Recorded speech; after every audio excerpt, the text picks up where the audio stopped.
નમસ્કાર સૌ દર્શક મિત્રો, મારે યુટ્યુબ ચેનલમાં આપ સૌનું સ્વાગત છે। આજે હું આપણા બાળપણને યાદ કરતા નાના મોટા પ્રસંગો જ બતાવીશ। જ્યારે આપણે સ્કૂલમાં હતા ને ત્યારે શેરી રમતોનો જ જમાનો હતો। આપણે જેવા સ્કૂલેથી આવીએ ને એટલે તરત જ બેગ મૂકીને બહાર શેરીમાં રમવા દોડી જતા।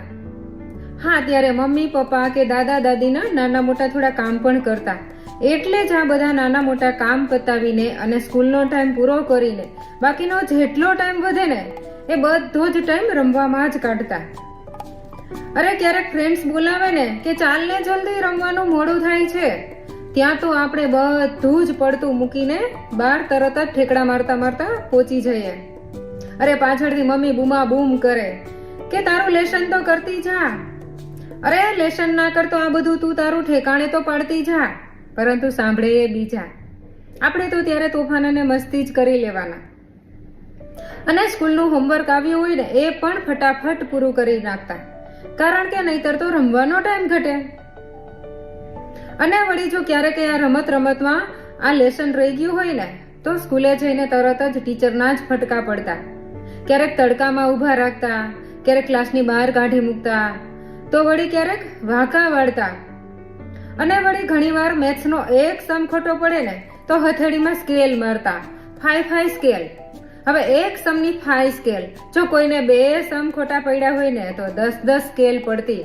એટલા હાથ લાલ ચોળ થઈ ગયા હોય ને કે એટલે જ આજના કેલ્ક્યુલેટર કરતા આપણું ત્યારનું મેથ્સ કડકડાટ હતું, એકદમ સ્પીડી હતું। આજના બાળકો તો એ વિચારતા હશે કે આટલી બધી પણ પનિશમેન્ટ મળતી હશે, એ પણ એક હોમવર્ક ના થયું હોય એના લીધે। હા, મળતી, જરૂર મળતી, એટલે જ કદાચ આપણને ત્યારનું મેથ્સ, ત્યારનું ગુજરાતી કે ત્યારના કોઈ પણ સબ્જેક્ટ કડકડાટ છે હજુ પણ। અરે આમ છતાં પણ આપણા સ્કૂલના દિવસો ખરેખર યાદગાર હતા, બહુ જ સરસ હતા। ના કોઈ દેખા દેખી, કોઈ ખોટા દેખાડ્યા નહીં, બસ જેવા હતા ને એવા જ દેખાતા। કોઈ જ નાસ્તા નહીં, કોઈ લંચ બોક્સ નહીં। અરે રિસેસ પડે ને તો પણ ઘણા તો ઘરે દોડી આવતા અને વળી ઘણા ફ્રેન્ડ્સ તો ત્યાં ને ત્યાં રમતો રમી લેતા। આટલી બધી આખા દિવસની ઉછળકૂદ કરવાના લીધે જ ત્યારના બાળકો કોઈ મેદસ્વીતાપણાનો ભોગ જ ના બનતા। ગમે એટલું સરસ જમ્યા હોય ને બધું જ આરામથી પચી જતું। હા, કદાચ ત્યારે પીઝા, બર્ગર, સેન્ડવિચ કે સમોસા જેવી કોઈ અનહેલ્ધી વસ્તુ જ નહોતી, કદાચ એટલે જ ત્યારે કોઈ બાળક મેદસ્વીતાપણાનો ભોગ જ ના બનતું। અને આજે તો 10 માંથી 5 બાળકો હેલ્ધી જ હશે। અને આ બધી શેરી રમતોનો તો હવે કોઈ જમાનો જ નથી રહ્યો। શેરી રમતોનો તો સત્યાનાશ વળી ગયો છે, કારણ કે મોબાઈલ કે ઇલેક્ટ્રોનિક ટોયસ કે ગેમ્સના જમાનામાં ખુલ્લા આકાશની નીચે આવી રમતો જોવા જ ક્યાંથી મળશે। આજે તો બધું જ નેચરલની જગ્યાએ આર્ટિફિશિયલ જ જોવા મળે છે। અરે નેચરલ તો બધું ભૂસાઈ જ ગયું છે। મને એટલે જ ફરી મારું બાળપણ યાદ આવે છે, મારી બાળપણની રમતો યાદ આવે છે, મારી મમ્મીનો ગુસ્સો યાદ આવે છે, મારા ટીચર્સ બધા યાદ આવે છે, મારી સ્કૂલ યાદ આવે છે।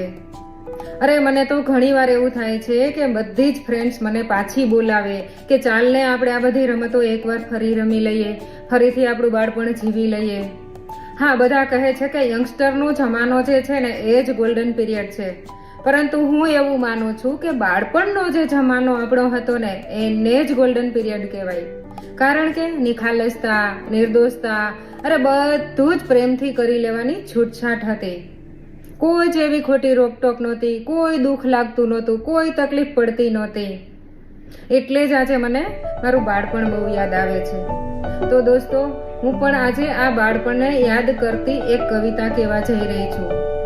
તો દોસ્તો, તમે પણ તમારા બાળપણની નાની મોટી ખાટી મીઠી વાતોને કોમેન્ટ બોક્સમાં જરૂર કોમેન્ટ રજૂ કરો।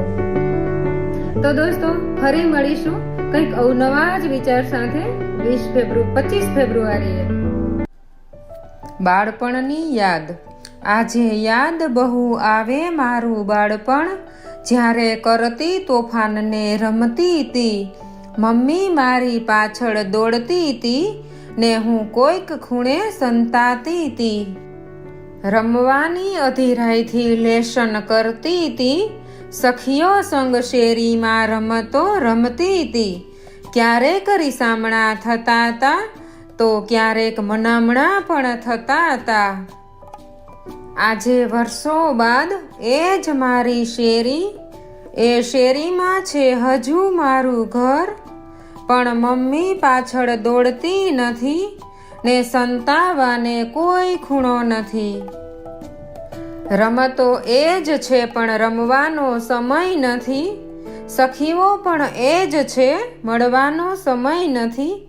રીસાવાની કોઈ મજા નથી ને મનાવવાને કોઈ સમય નથી.